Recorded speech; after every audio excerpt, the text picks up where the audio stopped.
Umunyarwanda yagize ati hari ibintu bidakinishwa. Niba utinya guseba ntuzatinyuke gukora ibyo bita pompage n'akaboko kamwe ukoresheje intoki ebyiri mu ruhame, kuko nubutinyuka bizarangira usebye.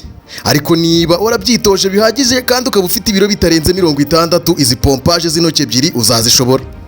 Niba uri hejuru y'ibiro 70 ndakubujije ibyo bintu ntuzabitinyuke, kuko umuntu wazanye ubu buryo bwo gukora pompage n'akaboko kamwe n'intoki ebyiri yari afite ibiro 58 gusa. Yitwa Bruce Lee. Ni umusportifu wa mbere wabayeho ku isi wakoze ibintu bitangaje n'amateka kuva yabaho. Bivugwa ko yakoraga pompage zigera ku 1500 atararuhuka, ibyo bita one go.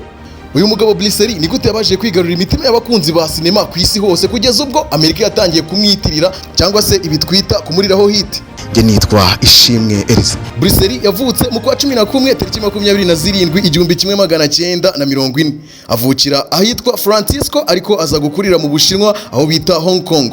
Yaje kuba umukinnyi wa filime ndetse unakina imikino njyarugamba, ibyo bita martial arts. Ibi rero bikaba biri mu byamufashije cyane kuba yaba umukinnyi mwiza w'ibihe byose sinema y'isi yose yagize.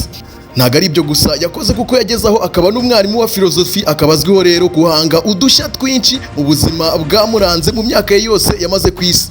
Hari ibintu byinshi yakoze byamufashije kuba yazamura kariyeri ye kuva yatangira gukina. Bruce Lee yashyingiranywe n'umugore witwa Linda Lee Cadwell, babyarana abana bagera kuri 2 arimo n'umuhungu we witwa Brandon Lee.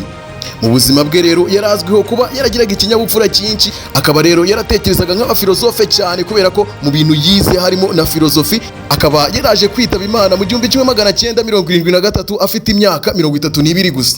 N'abastari benshi baje binjira muri sinema ariko nibo baje kugira ibigwi nk'iby'uyu mugabo, cyangwa se ngo babashe kuba babibyamamare cyane mu bihugu bigiye bitandukanye, cyane abakoreraga filme mu bihugu byabo gusa nk'Ubushinwa. Uyu mugabo we ibyo yabirenzeho akora ibidasanzwe, yamamara ku isi hose.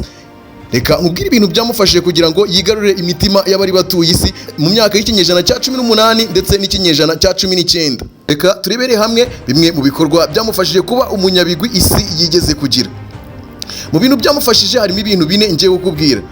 Icya mbere ni ukwiga, icya kabiri ni ukwitoza cyangwa se practice, icya gatatu ni experiment, ubushakashatsi cyangwa se gukora inyigo y'ibintu bigiye bitandukanye. Ikindi cyamufashije cyane ni discipline cyangwa se ikinyabupfura. Hari umufilozofe w'umunyamerika witwa Jimmy Rohn. Uyu nguyu akaba yaravuze ko discipline ari ikiraro kiguhuza n'intego zawe ndetse no kuba wazigeraho. Ibi ngibi nibyo uwitwa Bruce Lee yifashishije bituma abasha kugera ku nzozi ze nk'umuntu wakuze ashaka kuzaba icyamamare muri filime, ariko atari mu Bushinwa gusa, akagera muri Amerika ndetse no ku isi hose. Mu byo Bruce Lee yize harimo no kumenya guhitamo, nk'uko bigaragara muri zimwe mu nyandiko ze ndetse n'amaspeech cyangwa se amagambo yagiye avuga. ubwe yarivugiye ati absorb what is useful, reject what is useless. Tugenekereje mu Kinyarwanda ubwo yashaka kuvuga ngo ita ku bifite akamaro, wange ibitagira umumaro. Bruce Lee yatangiriye gukina filime mu gihugu cy'Ubushinwa ahitwa Hong Kong. Ahangaha rero akaba yarakinishijwe muri filime yitwa Golden Gate Girl. Ingiyi yakinishijwemo nk'umwana mutoya kandi unanutse. Aha hari mu mwaka w'1941. Ubwo bivuze ko yari afite umwaka umwe gusa nawe utaruzura neza, kuko yavutse ku itariki 27 z'ukwa 11 mu mwaka w'1940. Mu gitabo cyitwa Guinness World Record cyandikwa ibintu bidasanzwe, Bruce Lee nawe arimo nk'umuntu mutoya wabashije kugaragara muri filime. Nyuma yaho yagiye kwiga martial art cyangwa se imikino njyarugamba mu ishuri rya Ip Man. Umugabo wari seriye cyane bya atari, akaba yarigiyemo imikino igiye itandukanye arimo uwitwa boxing cyangwa se iteramakofe, fencing ideas n'andi moko menshi agiye atandukanye y'imirwanire. Bruce Lee yaje kwerekeza muri Amerika ubwo yaramaze kuba icyamamare. Akigera muri Amerika yahise atangira kwiga muri university yo muri Amerika bita Washington University. Ahangaha yize ibijyanye no gukina filme, ariko nyuma yaho yaje gutungurana ubwo yatangiraga kwiga ibintu bijyanye na filozofi. Kwiga filozofi byamufashije kubasha kumenya kwactinga neza muri filime ndetse no gukora ibyo bita dialogue cyangwa se kuganira muri filime, dore ko mu mafilime menshi yagiye akina abantu bagendaga bafata mu duce dutoya tw'ibintu yagiye avuga bakadukoresha mu ma-speech agiye atandukanye no mu bintu by'ubwenge, kubera ko yakoreshagamo filozofi nyinshi cyane. Ibi byatumye izina rye riruta andi mazina yose bari bahanganye mu bakinnyi ba filime mu myaka y'1950 no mu myaka y'1960 gutyo, dore ko aba bose yabarushaga kuba yari afite ibintu bigiye bitandukanye umukinnyi wa filime aba agomba kuba afite. Ndavuga kuba azi kwactinga neza, azi kuvuga neza, ndetse afite na skills mu bijyanye n'imirwanire, cyane ko filime zari zigezweho muri icyo gihe zari iz'imirwanire cyane kurusha izindi.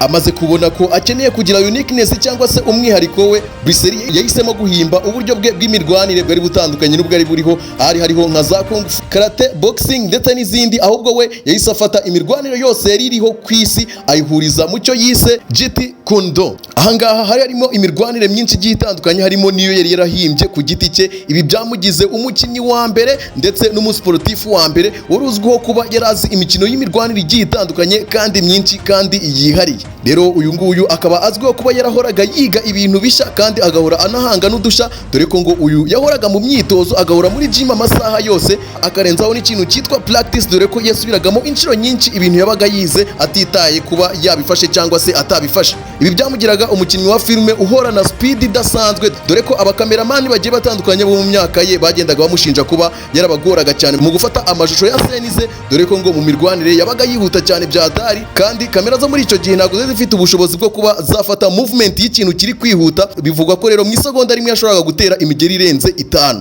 Ibi byagoraga abakameramani kuba bafata amafootage cyangwa se amashusho y'ibintu amaze gukora, dore ko zimwe muri filime yagiye akina bwa mbere hari ibintu yagendaga burana ko bitajyaga bisohoka kandi yabaga yabikinnye kandi yabikinnye neza. Abakameramani nabo bakisobanura bavuga ko hari imigeri yateraga ntibabashe kuyifata kuko yabaga ari kwihuta cyane bya hatari. Hari filime yagiye akina zabaye kimenya bose ku isi hose, nawe hari izo ushobora kuba warakunze kubera ko wabonyemo ibintu bidasanzwe utabasha gukora. Muri izo filime harimo nk'iyitwa Enter the Dragon. Iyi ngiyi yayikinnye mu mwaka w'1973. Iyindi filime yakinnye yamamaye harimo iyitwa Way of Dragon. Iyi ngiyi yahuriyemo na nyakwigendera Chuck Norris uherutse kwitaba Imana muri uyu mwaka turimo 2026.